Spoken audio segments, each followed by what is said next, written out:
Pardonnez-moi avec le matin dimanche.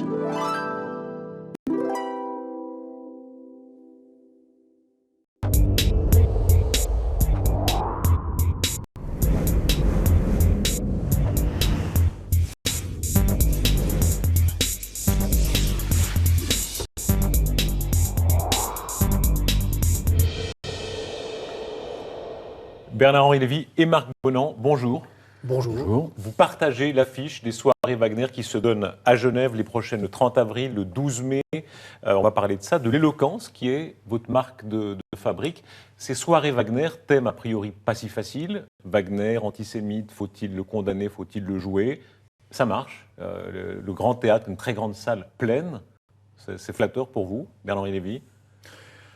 C'est flatteur pour les Genevois qui se les déplacent. Suisses, ils viennent de partout. Qui se déplacent en grand nombre, en effet, pour assister à ce procès Wagner, qui n'est pas si facile. La dernière fois, nous parlions de la relation de Wagner et de Nietzsche. Nous parlions de la relation de Wagner, Baudelaire et Mallarmé. C'est quand même, sans nous flatter, c'est plutôt de haut niveau et qu'il y a en effet 1300, 1400 personnes qui viennent écouter cela, je trouve ça formidable. Marc Bonan, vous qui êtes plutôt inégalitariste, ça doit vous... Alors, tous ces gens qui viennent vous écouter pour des thèmes aussi compliqués... Mais parce que c'est une élite, rien qui me mette mal à l'aise. Non, pour être tout à fait sérieux, c'est vrai que c'est frappant, c'est agréable, mais c'est frappant de voir qu'il y a 1200, 1400 personnes qui viennent sur des thèmes plutôt difficiles. Alors, naturellement, la notoriété de Bernard-Henri Lévy joue un rôle, mais qui viennent sur des thèmes difficiles, qui ne sont pas des thèmes confortables, et qui, de surcroît, ne sont pas nécessairement d'actualité. Vous savez que nos contemporains ont ce travers singulier que d'aimer que ce qui leur rappelle leur temps. Et voilà qu'ils viennent dans quelque chose d'un peu intemporel. Je trouve ça très remarquable. La part de curiosité, y compris peut-être malsaine, des antisémites dans la salle, il y en a, forcément. Bernard-Henri Lévy, vous ne croyez pas? Écoutez, je ne les reconnais ni à la physionomie, ni à quoi que ce soit, donc je ne saurais pas vous dire, mais je n'ai pas le sentiment, franchement. Les antisémites, je ne crois pas qu'ils aient une tendresse ni pour Marc Bonan, ni pour moi. Et en ce qui me concerne, ils connaissent mes positions. Alors, il est enfin... Dans ses représentations, dans ses spectacles. Il n'est pas question de Dieudonné, il n'est pas question d'Alain Soral, il n'est pas question de tout ça. Enfin, ils savent à qui ils ont affaire. Curiosité, en tout cas, de vous voir plaidant, alors, contre Wagner, pour la défense de Wagner, c'est votre rôle d'avocat. Curiosité de vous sous-peser, qui est le meilleur. Vous êtes deux phénomènes d'éloquence. Votre regard de l'un sur l'autre, Bernard-Henri Lévy. D'abord, le phénomène de Marc Bonan, évidemment, tous les Suisses le connaissent. La première fois que vous l'avez écouté, improvisé, qu'est-ce que vous vous êtes dit? Écoutez, la première fois que j'ai rencontré Marc Bonan, d'ailleurs, il était avec Marc Fumaroli, et il y avait là une sorte de concours d'éloquence, comme on en faisait de Cicéron, comme on en faisait dans la Rome ancienne, et c'était assez extraordinaire. Et je me suis dit, en écoutant cet homme que je ne connaissais pas, que je ne connais pas, enfin on se connaît bien maintenant, un peu mieux, mais pas si bien, qu'il est probablement un des très grands orateurs de langue française aujourd'hui. Voilà, c'est un fait, c'est un spectacle. Alors on me l'avait dit, mon fils qui est avocat m'avait dit cela. Il m'avait dit c'est un spectacle que d'entendre cet homme plaider. Oui, parce qu'il y a des concours d'éloquence, on appelle les Berryer, je crois. Les Berryer. Alors, vous êtes une star internationale, Marc Bonan, parce qu'évidemment... C'est vrai qu'il est vertigineux. Mais puisque vous parlez de notre amitié, c'est une amitié intellectuelle, et c'est donc très proche, me semble-t-il en tout cas, ça juge la vie de la passion. J'aime beaucoup les passions intellectuelles. Je les trouve moins décevantes que les autres étreintes, parce que... Enfin, pour mille raisons. Et alors, l'intelligence de Bernard-Henri est une intelligence qui chante.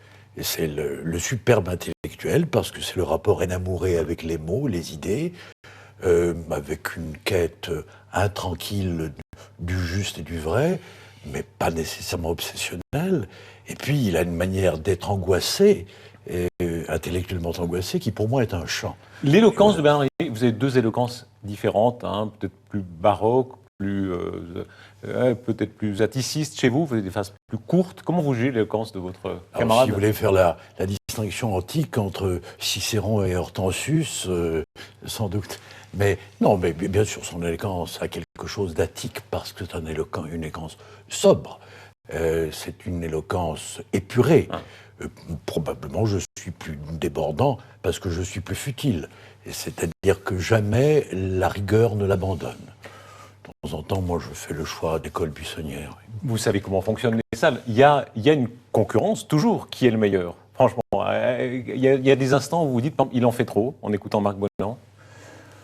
Écoutez, moi, oui, tout le monde se dit ça parfois. Non, je vais vous dire, je veux pas, ça va peut-être vous paraître alors là futile, mais je ne suis pas un tempérament. Vous savez, la fameuse phrase de Drieux sur Malraux, ou de Malraux sur Drieux, ah le petit copain, le petit copain. Je crois que c'est Drieux quand Malraux a le prix Goncourt ou l'inverse. Moi, je suis heureux quand mes amis excellent. Ça vous porte? Ça me porte, ça m'enchante, je suis le premier à admirer. Et quand je vois Marc Bonan partir comme ça dans les grands décors de la grande éloquence, non, je ne me dis pas qui est le meilleur. Je me dis juste que c'est un spectacle, une espèce de virtuosité que je suis le premier à trouver étourdissante. Marc Bonan, rassurez-nous, vous êtes un improvisateur de génie. Est-ce que parfois vous vous demandez dans votre phrase quand est-ce que je vais retomber sur mes pattes ou ça n'arrive jamais? Je me le demande tout le temps. Non, ne faites pas le faux modeste, franchement. Non, parce mais... que vous êtes un phénomène. Vous êtes un phénomène de langage. Comment ça marche dans votre tête? Non, mais écoutez, l'improvisation, c'est une chose un peu particulière. Mais il faut d'abord être un peu certain de ses moyens de langage. Et puis, partir de l'idée que 30 ans, 50 ans de lecture, de réflexion, de rencontres, ont déposé par sorte de strates un peu de savoir. Le propre de l'improvisateur, c'est qu'il peut convoquer au moment, à ce moment-ci, ce qu'il lui faut. Il a des petits serviteurs zélés qui viennent lui apporter la matière qu'il a parfois passé une vie à penser. Alors, ça, c'est l'improvisation. L'inconvénient de l'improvisation, c'est comme vous le suggérez, il y a des moments où on se perd soi-même.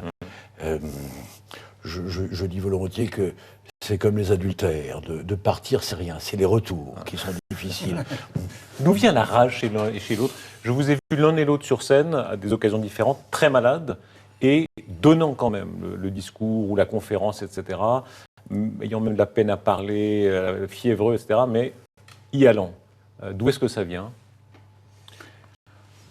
En ce qui me la rage, je ne sais pas la rage, mais en tout cas, moi, je ne suis pas avocat. Et c'est pour ça, d'ailleurs, que nous nous sommes partagés les rôles. Marc Bonan, dans notre histoire Wagner, assume le rôle ingrat d'avoir à défendre parfois l'indéfendable. Et il le fait avec métier, donc brio dans son cas. Moi, je ne serais pas capable de défendre l'indéfendable. Dans le cas présent, Wagner, qui pour moi est un antisémite radical, je pense que c'est ce que je vais démontrer le 30 avril, que son antisémitisme contamine son œuvre musicale. Je pense qu'on ne peut pas séparer l'un de l'autre. Et je pense que le wagnérisme, le culte religieux de Wagner tel qu'il se pratique à Bayreuth est quelque chose de détestable. Vous n'y êtes jamais allé, par exemple? Jamais. Et je n'irai jamais. Alors, Bernard Lévy, le fond de l'affaire, expliquez-nous. Wagner antisémite, c'est un fait antisémite féroce. Et là-dessus, vous êtes d'accord l'un et l'autre, hein? Oui, c'est même probablement le premier antisémite moderne. C'est-à-dire, il y a les antisémitismes à l'ancienne, l'antisémitisme catholique, il y a l'antisémitisme des Lumières. Et puis, Wagner opère la grande synthèse de tous les antisémitismes anciens et modernes, et il fabrique quelque chose qui va jusqu'à Hitler. Mais l'idée vous me demandez détruire. quel est ma rage? Ma rage à moi, mon désir, qui est très différent de celui de Marc. Lui, encore une fois, est avocat. Moi, c'est le désir de la vérité. Moi, c'est ça qui m'anime en général. Même là où je m'emploie à l'école de Marc, d'essayer d'être un peu plus léger, naturellement. Et j'essaie d'être... voilà, mais quand même, il y a ce désir d'aller au plus près du vrai. Wagner antisémite, vous donnez des exemples extrêmement édifiants. Par exemple, Wagner disant qu'il rêve de détruire tous les juifs. C'est vraiment quelque chose qui est dans ses pamphlets, dans ses lettres, dans sa conversation. Oui, il faut s'entendre, se sent tempérer la colère, l'antisémitisme, qui est une passion absurde et meurtrière. Mais chez Wagner, l'idée de destruction n'est pas ce qu'elle deviendra dans le Troisième Reich. C'est une destruction, je dirais, plus psychique que physique. La première idée de Wagner, c'était que le juif, en raison de ses singularités ou de sa supériorité était inassimilable et donc dominateur et corrupteur. Et qu'à partir de ce moment-là, je pense qu'il rêvait de Palestine. Il y a une chose tout à fait intéressante, le temps n'était pas encore au sionisme, mais beaucoup d'antisémites sont des sionistes fervents, parce que c'est une manière d'assigner à un autre lieu ce qu'ils considèrent être un danger pour une histoire, une tradition et une sensibilité. Alors, il y a des anecdotes terribles, de sadisme même à l'égard de gens de musique juifs. Je crois que c'est Hermann Lévy, compositeur juif, avec lequel Wagner et sa femme jouent. Bien sûr. Alors ça, c'est une chose sur laquelle les wagnériens insistent souvent. Ils disent « Ah, mais regardez, le chef d'orchestre de Parsifal s'appelait Lévy. Il s'appelait Lévy pour une seule raison, c'est qu'il y avait quelqu'un de bien qui était Louis II de Bavière et qui avait dit à Wagner « Je t'offre mon orchestre de cour, je te l'envoie à Bayreuth, mais enfin tu le prends en bloc, y compris avec Hermann Lévy, dont Wagner et Cosima se seraient volontiers passés. » Et ils lui ont fait payer cette exigence de Louis de Bavière au prix fort. Des humiliations, des vexations, le conduisant au bord du baptême, et puis ensuite lui en refusant le droit. Enfin, c'est des choses absolument pathétiques. Et puis, pour ce qui est quand même, bien sûr que Wagner, c'est pas Hitler, mais il y a du fantasme génocidaire. Quand à propos, je crois que c'était en 1879 ou 80, il y a un grand incendie à Vienne, au Ring Theater, où périssent 900 personnes dans les flammes, lors d'une représentation de la pièce de Lessing, Nathan le Sage. Et Wagner dit quel dommage que tous les Juifs de Vienne ne se soient pas retrouvés enfermés dans ce théâtre, et n'aient pas brûlé tous ensemble. Donc il y a malheureusement, c'est un fait, et ça je le dirai aussi lors de notre prochaine session, il y a ce fantasme exterminateur. Lorsqu'il dit que les Juifs sont des punaises, par exemple, et qu'il faut les liquider comme tels, on n'est pas loin d'Arquier de Pellepoix qui disait aux Juifs sont nagazés que des poux. Est-ce que vous comprenez l'un et l'autre, les antisémites? Ils sont très présents aujourd'hui sur Internet, dans toute l'affaire Dieudonné, on en a évidemment beaucoup parlé. Ces gens qui ramènent toujours aux Juifs, les Juifs responsables, les Juifs sont un groupe, les Juifs sont un lobby, etc. Est-ce que vous comprenez ça, Marc Boilan, par exemple?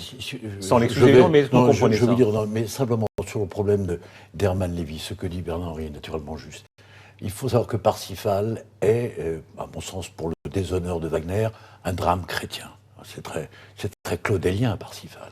C'est là où, soudainement, celui qui était athée, socialiste, devient pathétiquement chrétien, avec toutes les valeurs de compassion. Au fond, il a substitué la piété et la pitié. Quelque chose de...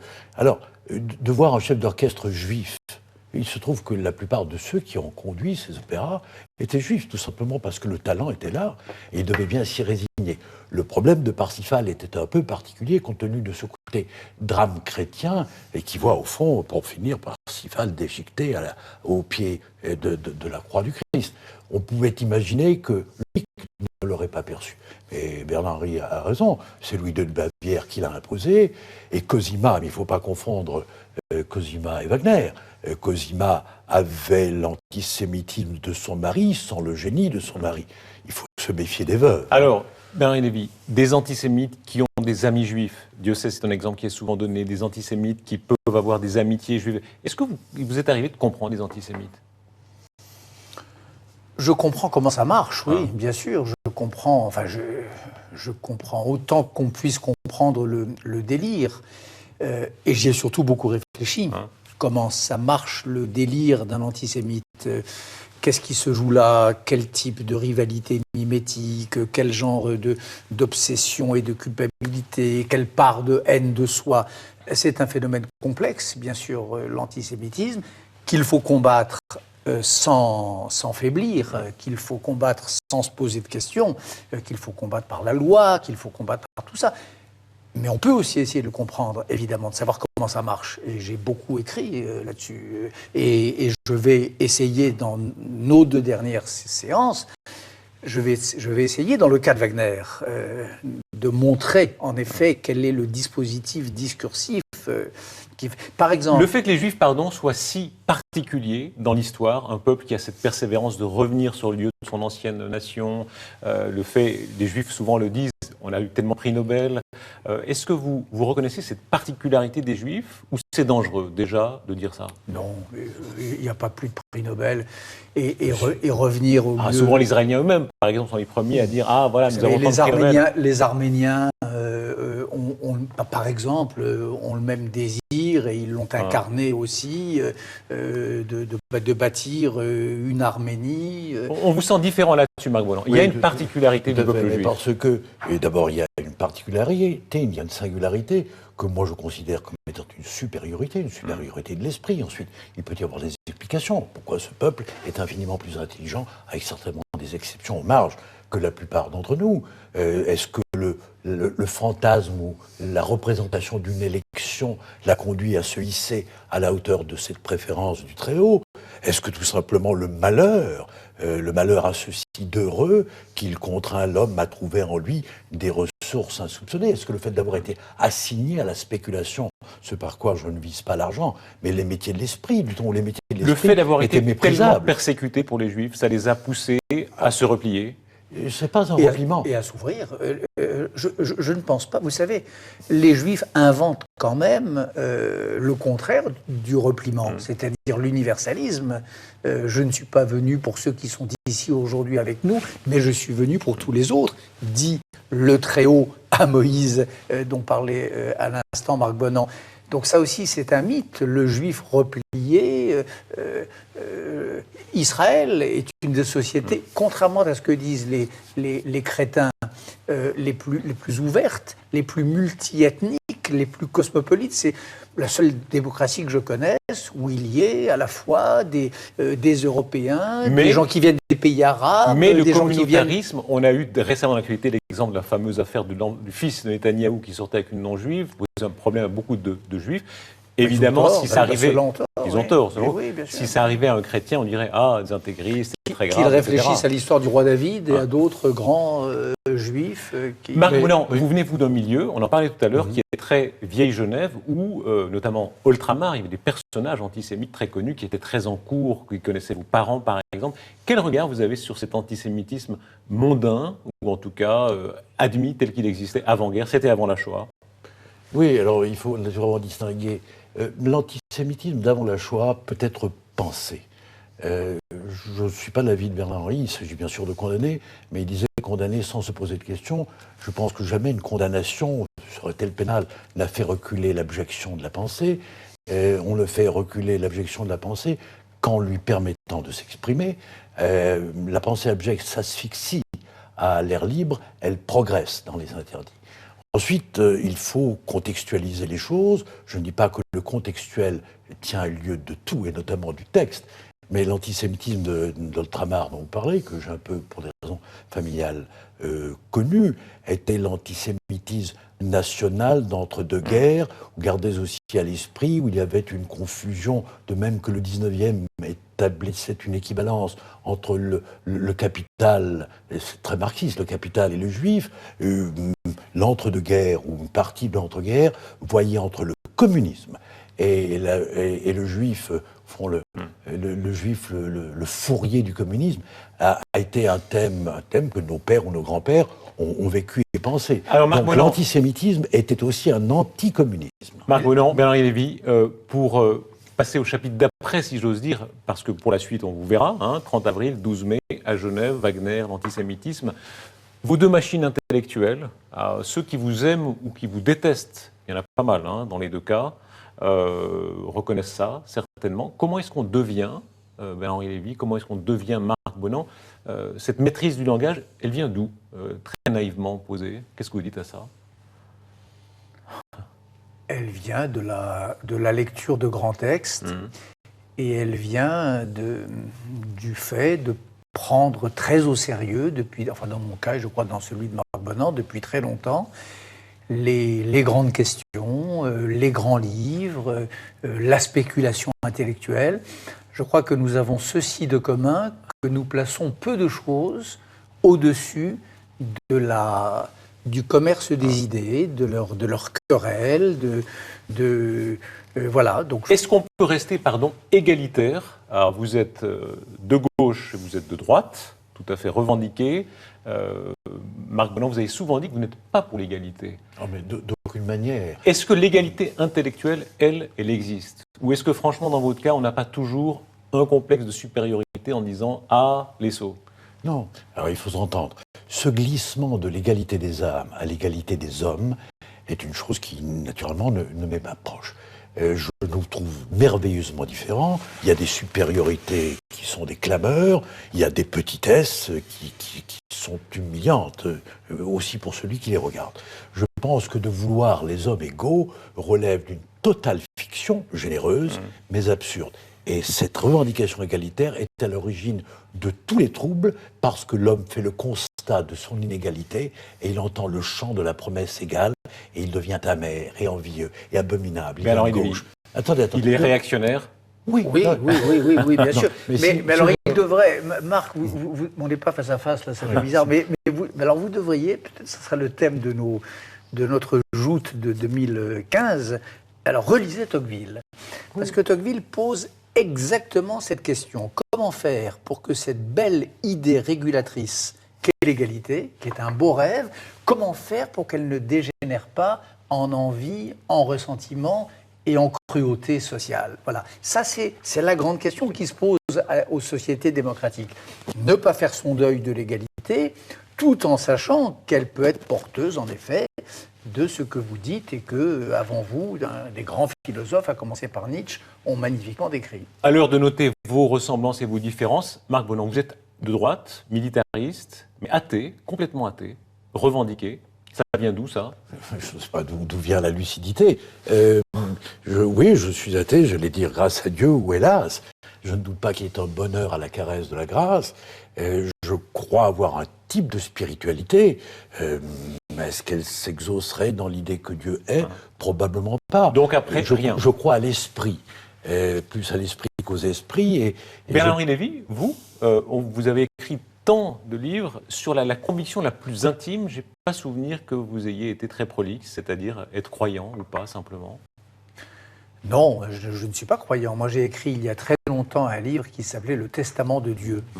Ce titre dit bien ce qu'il dit, c'est-à-dire que j'ai fait mienne, comme je crois la plupart de mes contemporains, cette mauvaise nouvelle annoncée il y a maintenant bien longtemps de la mort de Dieu, mais je pense en même temps que si l'on n'est pas attentif à son testament, si on ne le reçoit pas, si on ne le transmet pas, alors on va à la barbarie. Je crois les deux choses à la fois. Et c'est ça ce qui est, à mon avis, le grand défi de notre temps, ce temps comme ça de nihilisme achevé. Lorsqu'on est athée, lorsqu'on pense que Dieu est mort, lorsqu'on pense cette difficile croyance jusqu'au bout, Sartre disait que c'était l'aventure intellectuelle la plus redoutable et la plus difficile, Sartre, d'être athée, que c'est la plus rude des aventures intellectuelles, mais qu'il faut la mener au bout. Et la mener au bout, ça veut dire essayer d'être porteur de ce qu'il a laissé, en s'en allant. Je faisais le compte des années. 1977, 77, c'était la barbarie à visage humain. Oui. Ça fait un bail que vous êtes dans le paysage. Oui. Vous, Marc Bonan, vous êtes dans nos archives de la RTS aussi depuis très très longtemps. Quand vous voyez les images de vous, oui. Jeune avocat, débutant, la première grande affaire, c'était quoi? La notion de grande affaire est une notion qui m'est étrangère, parce que pour celui qui joue sa liberté plus sa vie, elles sont toutes majeures. Mais probablement celle qui m'a le plus marqué, c'était la défense du bâtonnier Jacou, pour 1000 raisons. Mais voilà. Qu'est-ce que vous avez appris depuis lors? Qu'il faut croire éperdument en la justice en la sachant totalement illusoire. C'est-à-dire que tout en nous aspire vers une existence que la raison nie, et voilà, c'est cette espérance qui n'en finit pas de nous mouvoir. Mais si vous permettez, c'est pas le plaisir d'avoir le dernier mot. Quand vous parliez de l'éloquence, je veux dire à quel point je pense que Bernard-Henri Lévy a raison. Il n'y a pas d'orateur qui ne soit d'abord un lecteur. La lecture est la mécanique vivante de l'éloquence. Et probablement, ceux qui, d'une manière ou d'une autre, une certaine facilité d'expression, sont ceux qui vivent dans la familiarité quotidienne des textes écrits. Alors, je vous propose la même question. Qu'est-ce que vous avez appris depuis 77 ? Vous avez pris beaucoup de coups, vous en avez donné aussi. Qu'est-ce que vous avez appris ? À peu près la même chose, c'est-à-dire que alors, je crois que Marc Bonan disait la justice. Moi, je dirais la vérité est la chose la plus désirable, même lorsqu'on la sait hors d'atteinte. Voilà, je crois qu'elle est désirable, je crois qu'il faut la vouloir de toute son âme et de tout son cœur, toute la vérité, hein, et pas céder au relativisme qui dit chacun sa vérité, etc., mais tout en sachant qu'elle est comme un horizon qui se déplace à mesure qu'on croit s'en approcher. Merci à l'un et à l'autre. Rendez-vous à Genève, 30 avril, le 12 mai, les soirées Wagner, où vous serez ensemble, vous plaidez l'un contre l'autre. Merci beaucoup. Merci. Merci.